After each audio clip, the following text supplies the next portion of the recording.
what we'll do is spend just a few minutes talking about craving, and then we're going to start to look more specifically at some of the stimulant, addiction types of problems, maybe a little more specificity there. And we'll get into looking at not only, we've looked at some of the educational stuff, but we'll look at some possible groups we might run. We'll look at a number of different things that we might be able to do and see how we can understand. And the other part of this, too, is that cocaine and methamphetamine are very similar in a lot of ways, but they do have a couple of differences that make them, I think, somewhat unique. And so we would want to spend a couple minutes talking about that.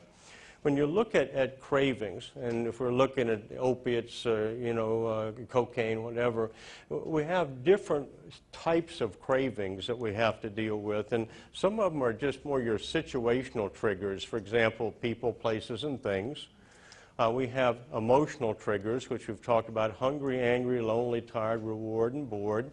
And then we have craving that comes from the acute abstinence syndrome that may have a lot to do with the very acute, disruption in the dopamine systems and other systems. And then we have the craving that we mentioned earlier around the issue of workaholism and other things around stress. So when we start to think about the term craving, we have to think about it in terms of not just one general issue, but what might be the particular cause of craving. Is it early recovery? Are we dealing with somebody whose neurochemistry is pretty messed up?